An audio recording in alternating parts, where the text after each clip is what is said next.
परवेज अफसाना की बातों में आ गया था, लेकिन उसने यह नहीं सोचा था कि वह उसका गुनहगार भी बन जाएगा। मुरादाबाद से करीब 25 किलोमीटर दूर भोजपुर में देवीपुरा मढ़ैया गांव के उत्तरी छोर पर 17 दिसंबर 2021 को टूरी शाह सुबह सुबह अपने खेत पर गया था। वह पिछले 2 हफ्ते से लगातार गेहूं की फसल देखने के लिए जाता था। फसल लहलहा रही थी, किंतु खेत के कुछ हिस्से में पानी पटाने का काम बाकी था। टूरी जब खेत के सूखे हिस्से की ओर गया, तब उसने पाया कि गेहूं की फसल को कई मीटर तक रौंदा गया है। मुड़े तुड़े पौधों को देखकर उसने सोचा शायद ऐसा वहां आए दिन रात में आने वाले जंगली जानवरों के कारण हुआ होगा। लेकिन जब उसने ध्यान से देखा तो पाया कि गेहूं की फसल किसी जानवर ने खाई नहीं थी, बल्कि वह जमीन पर बिछी सी हुई थी। वह खेत में देखने के लिए आगे बढ़ा। कुछ दूरी पर ही फसल के बीचों बीच उसे एक व्यक्ति बेजान पड़ा दिखाई दिया। उसके बेतरतीब हालत में लेटे और शरीर पर चोटों के निशान एवं खून के धब्बे देखकर समझ गया कि वह व्यक्ति मर चुका है। यह देखकर उसके होश उड़ गए और वह उल्टे पैर अपने गांव वापस लौट गया। इसकी जानकारी उसने गांव वालों को दी। उसके बाद बड़ी संख्या में गांव वाले घटनास्थल पर पहुंच गए। उन्होंने इसकी सूचना भोजपुर थाने को दे दी। उस समय थाने में थाना प्रभारी राजीव कुमार शर्मा मौजूद थे। खेत में अज्ञात व्यक्ति की लाश पड़ी होने की सूचना पाकर वह अपनी टीम के साथ मौके पर पहुंच गए। पुलिस ने उसकी शिनाख्त के लिए गांव वालों से पूछताछ की, लेकिन कोई भी उसकी पहचान नहीं सका। लाश को सिपाहियों ने पलटकर देखा तो जेब से नकद 300 रुपए, एक कार की चाबी और बीड़ी का एक बंडल मिला। थाना प्रभारी ने अज्ञात व्यक्ति की लाश मिलने की सूचना अपने उच्च अधिकारियों को दे दी। सूचना मिलते ही मुरादाबाद के एसपी देहात विद्यासागर मिश्र और क्षेत्राधिकारी डा अनूप सिंह भी पहुंच गए।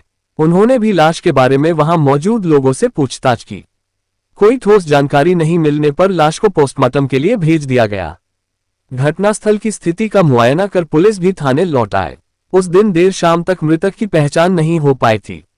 लाश की शिनाख्त के तौर पर उसके गले पर दबाए जाने के निशान थे। हालांकि कपड़े पर कुछ खून के धब्बे भी थे। इस लाश के बारे में पूरी जानकारी एसएसपी बबलू कुमार को भी दे दी गई।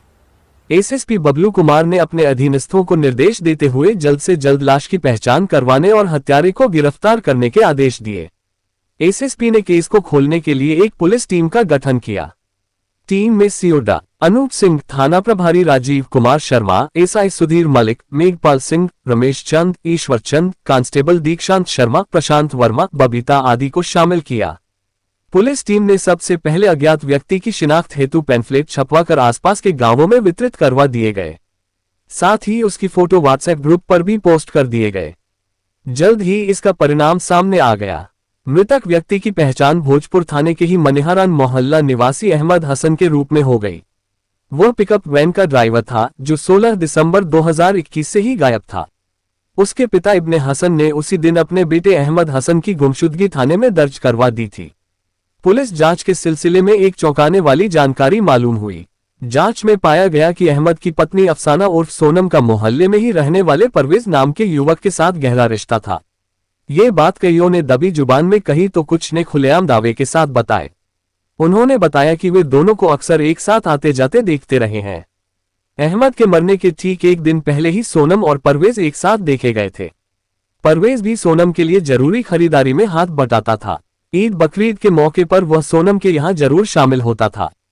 पेशे से बिजली मैकेनिक परवेज दूसरे इलाके का रहने वाला था, लेकिन उसने 2 साल पहले अहमद के मकान में किराए पर दुकान ले रखी थी।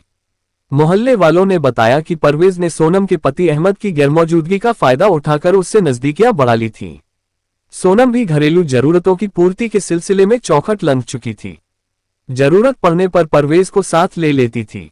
परवेज भी खुशी खुशी सोनम की मदद के लिए हर वक्त हाजिर रहता था। उनकी उम्र में 19-20 का ही फर्क था। इस कारण सोनम और परवेज ने एक दूसरे को देवर भाभी के रिश्ते का नाम दे दिया था। इतनी जानकारी मिल जाने के बाद पुलिस ने अहमद हसन के बारे में पूछताछ के लिए दोनों को थाने बुला लिया। तब तक अहमद की पोस्टमार्टम रिपोर्ट भी आ गई थी। रिपोर्ट के अनुसार उसके शरीर पर चोट के निशान पाए गए थे और पीट कर हत्या किए जाने की पुष्टि हो गई थी। उसकी गुमशुदगी की रिपोर्ट के सिलसिले में भोजपुर थाने की पुलिस सोनम से पहले भी पूछताछ कर चुकी थी। तब सोनम ने बताया था कि बगैर किसी को जानकारी दिए वह कहीं चला गया है। इसी के साथ उसने दबदबाए आंखों से ये भी कह दिया था कि हो सकता है उसे किसी ने मार डाला हो। पुलिस को ये बात गले नहीं उतरी कि आखिर एक पत्नी अपने पति के बारे में मरने जैसी बात कैसे कर सकती है। थाना प्रभारी ने जब दोबारा सोनम और परवेज को पूछताछ के लिए बुलाया, तब सोनम से सीधे सीधे कई सवाल किए। तुमने गुमशुदा शौहर के बारे में पूछे जाने पर उसके मारे जाने की आशंका क्यों जताई थी? क्या तुम्हें उसकी हत्या के बारे में पहले से मालूम था? अहमद की किसी के साथ कोई दुश्मनी थी? एक साथ इतने सवाल सुनकर सोनम घबरा गई। किसका किस तरह से जवाब दे समझ नहीं पाए। गोलमोल बातें करने लगी, जिससे थाना प्रभारी संतुष्ट नहीं हुए। यहाँ तक कि पति अहमद की लाश देखकर उसने दुपट्टे से मुंह ढक लिया था। रुआ सेपन को दिखाने के लिए केवल आंखें पोंछती नजर आए। उसकी इन गतिविधियों को पुलिस टीम ने बारीकी से नोट किया। वह पूछे सवालों के ठोस जवाब नहीं दे पाई थी। थाना प्रभारी सोनम को अकेला छोड़कर परवेज से पूछताछ के लिए दूसरे कमरे में लेकर चले गए। औपचारिक बातें करते हुए उन्होंने अहमद और सोनम के साथ उसके संबंध और कामधंधे के बारे में पूछताछ की। इस सिलसिले में परवेज ने बताया कि वह बिजली मैकेनिक का काम करता है, इसलिए करीब 2 साल पहले अहमद हसन के पिता इब्ने हसन से किराए पर दुकान ली थी। दुकान में बिजली के सामान बेचने का काम करता था और मोहल्ले में किसी के बुलावे पर घरों में जाकर बिजली की खराबी भी ठीक कर दिया करता था। अहमद के घर की बिजली ठीक करने के लिए वह उसके घर जाता था।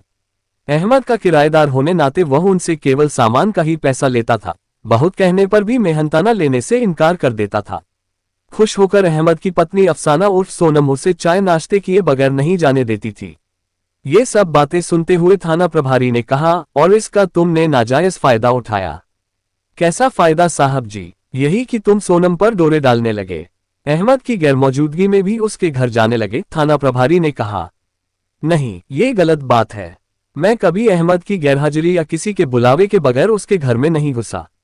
वो तो जब कभी सोनम, उसके ससुर या अहमद कहते थे तभी वहां जाता था। परवेज ने सफाई दी। तुम झूठ बोल रहे हो। पूरा मोहल्ला जानता है कि तुम्हारा अहमद की बीवी के साथ चक्कर चल रहा है। तुम उसके प्रेमी हो। थाना प्रभारी ने अपनी बात पर जोर देते हुए कहा, मोहल्ले वाले गलत कहते हैं साहब। मैं सोनम का कुछ बाहरी काम कर देता हूं, इसलिए वह ऐसा बोलते हैं।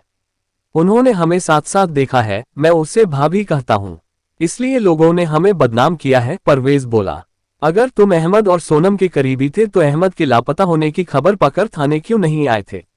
क्या इस बारे में तुम्हें सोनम ने नहीं बताया था? ये सुनकर परवेज चुप्पी लगा गया। उसकी चुप्पी पर थाना प्रभारी ने डिपकते हुए कहा, अब और कुछ भी मत छिपाओ, मुझे सब पता चल चुका है। सोनम अपने बयान में बहुत कुछ बता चुकी है जो तुम्हारे खिलाफ है। ये सुनकर परवेज तिलमिलाता हुआ बोला, तो मैं क्या करूं? अहमद की मौत में मेरा हाथ है। मैंने उसे कहा था खूब शराब पियो और बीवी से मारपीट करो। वह तो सोनम से जब शौहर का जुर्म बर्दाश्त नहीं होता था तब मेरे पास अपना दुखड़ा सुनाने चली आती थी, और मैं उसे सब कुछ ठीक हो जाने का ढांढस बंधा दिया करता था। परवेज का इस तरह से तिलमिलाना पुलिस के लिए आशा की किरण के समान था। अब उससे सख्ती से पूछताछ की जानी थी। सोनम को साथ बिठाकर अहमद हत्याकांड के बारे में पूछताछ की तो उन्होंने अपना जुर्म कबूल कर लिया। इसके बाद जो कहानी सामने आई वह इस प्रकार है। सोनम ने बताया कि परवेज को जब उसने पहली बार देखा था तभी वह उसकी नजर में भाग गया था। सोनम 2 बच्चों की मां होते हुए भी परवेज के गठीले शरीर और बातचीत करने की अदाओं पर मरमिटी थी। परवेज भी सोनम की सुंदरता का दीवाना बन गया था और वह जब भी उसकी दुकान पर आती थी तो सब काम छोड़कर उसकी जरूरतों को तरजीह देता था। उसे भाभी कहकर बुलाता था। उसने अपनी लच्छेदार बातों से सोनम को अपने प्रेमजाल में फांस लिया था। अहमद हसन जब अपने काम पर पिकअप वैन चलाने चला जाता था तब परवेज सोनम से मिलने उसके घर चला जाता था। इसी दौरान उनके बीच अवैध रिश्ते भी बन गए थे। उनके संबंधों के बारे में अहमद को मोहल्ले वालों से पता चला। तब उसने पिता इब्ने हसन से कहकर परवेज से दुकान खाली करवा ली। इसके बाद भी सोनम और परवेज का मिलना जुलना जारी रहा। दोनों के बीच अवैध संबंधों का सिलसिला चलता रहा। अहमद और उसके परिवार वालों ने सोनम को समझाने की काफी कोशिश की, लेकिन उसके दिमाग से परवेज के इश्क का फितूर नहीं उतर पाया। वह उल्टे जवाब देने लगी कि लोग उसकी सुंदरता और जवानी पर जलते हैं, इसलिए ऐसा कहते हैं। जबकि अहमद के दिल और दिमाग में परवेज और सोनम के बीच चल रहा इश्क का चक्कर कांटे की तरह चुभने लगा था। कई बार यह सोचकर वह बौखला जाता था और गहरे अवसाद में घिर जाता था। उस गम को भुलाने के लिए वह शराब पीकर घर आने लगा था। सोनम उसके शराब पीने का विरोध करने लगी थी। एक तरफ शराब का नशा था तो दूसरी तरफ मोहब्बत का नशा। नतीजा आए दिन पति पत्नी के बीच झगड़े होने लगे। धीरे धीरे सोनम और अहमद के बीच होने वाली गुस्से भरी बातें, नाराजगी और गाली गलौज मारपीट में बदल गईं। शरीर से बलिष्ठ अहमद शराब के नशे में सोनम की जमकर पिटाई कर देता था। सोनम इसकी शिकायत लेकर सीधे परवेज के पास जाती थी, उससे कहती थी वह कोई रास्ता निकाले ताकि वह अहमद की मारपीट और जुल्मों से बच सके। इसकी जानकारी अहमद को भी हुई। एक रोज वह गुस्से में तमतमाया हुआ परवेज के पास जा पहुंचा। उसे रास्ते में रोककर भला बुरा कहने लगा। इसके जवाब में परवेज ने कहा, यार देखो, तुम मेरे ऊपर नाहक ही शक करते हो। तुम जो सोच रहे हो ऐसा नहीं है। मोहल्ले वाले मुझे और तुम्हारी बीवी सोनम को बदनाम करने पर तुले हुए हैं। वैसे भी मैं अपने काम में बिजी रहता हूं। अहमद को परवेज की बातों पर भरोसा नहीं हुआ। वह सीधा घर आया और शराब की बोतल भी साथ लाया। उसने घर पर ही जी भरकर शराब पी और नशे में धुत होकर सोनम की खूब पिटाई कर दी। उस रोज की पिटाई सोनम के लिए काफी असहनीय हो गई थी।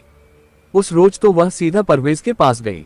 उससे फरियाद करने लगी कि चाहे जैसे भी हो वह उसे शौहर की मारपीट से निजात दिलाए, वरना वह जान दे देगी। सोनम ने यहां तक कहा कि वह उसे ठिकाने लगा दे, फिर दोनों निकाह कर अपनी नई जिंदगी की शुरुआत करेंगे। 17 दिसंबर 2021 को जुमे का दिन था। उस रोज अहमद की साप्ताहिक छुट्टी होती थी। ये सभी जानते थे। उस दिन अहमद 11 बजे बाजार जा रहा था। रास्ते में उसे परवेज मिला। बोल पड़ा, बड़ी जल्दी में जा रहे हो? आज जुमे की छुट्टी है, घर का राशन पानी लाना पड़ता है। बाजार जा रहा हूं, अहमद ने कहा। आज तो मेरी भी छुट्टी है, परवेज भी बोला। तो मैं क्या करूं तुम्हारी छुट्टी का? अहमद रूखेपन से बोला। अरे यार, इतनी भी क्या बेरुखी है? तुम तो हमेशा नाराज ही रहते हो। क्यों न आज 2-2 पैग हो जाए? साथ पीने की इच्छा हो रही है। देखो, आज जुमा है, मुझे नमाज को भी जाना है। आज नहीं, फिर कभी। खर्च मैं करूंगा। शराब पीने का शौकीन अहमद परवेज की बात टाल नहीं सका। जैसा कि अक्सर एक आम शराबी के साथ होता है, वे इसके चलते सभी गिले शिकवे और दुश्मनी भूल जाते हैं। परवेज ने कहा कि वह शराब भोजपुर से खरीदेगा जरूर, लेकिन कहीं दूर जाकर एकांत में पिएंगे। कोई देखेगा भी नहीं। अहमद को परवेज की यह बात और भी अच्छी लगी। वह उसके कहने के मुताबिक उसकी बातों में आ गया। परवेज समय गंवाए बगैर शराब के ठेके से शराब की एक बोतल, 2 डिस्पोजल गिलास, नमकीन का पैकेट, सिगरेट की डब्बी और पानी की बोतल खरीद लाया। सारा सामान स्कूटी की डिक्की में रख लिया। अहमद को स्कूटी पर बिठाकर भटियारा और सना होटल होते हुए गांव देवीपुरा की मड़ैया के उत्तरी दिशा के जंगल में ले गया। वहीं पर बैठकर दोनों ने शराब पी। परवेज ने कम पी और अहमद को पैगा पर पैगा पिलाता रहा। जब तक पूरी बोतल खाली नहीं हो गई तब तक वह पीता रहा। परवेज ने जब देखा कि अहमद पर शराब का नशा चढ़ चुका है और उसके पैर लड़खड़ाने लगे हैं, तो परवेज ने सहारे से अपनी स्कूटी पर बैठा लिया। कुछ दूर जाकर गेहूं के खेत के नजदीक परवेज ने अपनी स्कूटी रोकी और धक्का देकर उसे गेहूं के खेत में गिरा दिया। अहमद नशे की हालत में उठ नहीं पाया। परवेज उसे खींचकर गेहूं के खेत के भीतर ले गया। नीचे गिराकर उसके सीने पर घुटने रखकर अहमद का गला दबा दिया। परवेज ने उसका गला तब तक दबाए रखा जब तक कि अहमद हसन के प्राण निकल नहीं गए। जब परवेज ने देख लिया कि अहमद मर चुका है, तब वह अपनी स्कूटी से अपने घर लौट आया। मनेहारन आकर उसने अपनी प्रेमिका सोनम को फोन किया। मेरी प्यारी सोनम, तुम अब पूरी तरह से आजाद हो गई हो। तुम्हें आए दिन पीटने वाले को ठिकाने लगा दिया है। अब मैं तुम्हारे साथ धूमधाम से निकाह करूंगा। तुम अब पूरी तरह से मेरी हो। सोनम की शादी 10 साल पहले अहमद से हुई थी। सोनम का मायका रुद्रपुर उत्तराखंड के कस्बा बिलासपुर का है। शादी के बाद उसकी 2 बेटियां हुईं। सोनम इश्क में इतनी अंधी हो गई थी कि उसे अपनी बेटियों का जरा सा भी ख्याल नहीं रहा। दोनों बेटियों की जिंदगी संवरने से पहले ही सोनम ने उनके सपने को नष्ट कर डाला। 20 दिसंबर 2021 को दोनों बेटियां अपनी दादी मकसूदन के साथ थीं। दादी मकसूदन दोनों बेटियों के पास बैठी रो रही थी कि बुढ़ापे में बहू ऐसा जख्म दे गई जिसे वह जिंदगी भर नहीं भूल पाएंगी। कानून की निगाह में सोनम अपने पति को मरवाने में मुख्य साजिशकर्ता बन गई थी, जबकि परवेज हत्या का आरोपी था। दोनों आरोपियों से पूछताछ के बाद पुलिस ने उन्हें न्यायिक हिरासत में भेज दिया। तो दोस्तों, ये थी पूरी कहानी। कहानी को लास्ट तक सुनने के लिए आपका तहे दिल से धन्यवाद। कहानी के बारे में आपकी क्या राय है, कमेंट करके जरूर बताएं। मेरा ये चैनल अभी नया है, इसलिए मुझे आपके सहयोग की बहुत ज्यादा जरूरत है, इसलिए कमेंट जरूर करें। तो चलिए दोस्तों, आज के लिए इतना ही। कल फिर मिलते हैं क्राइम की एक सच्ची कहानी के साथ। तब तक के लिए स्वस्थ रहें, सुरक्षित रहें और अपना ध्यान रखें। जय हिंद दोस्तों, जय भारत।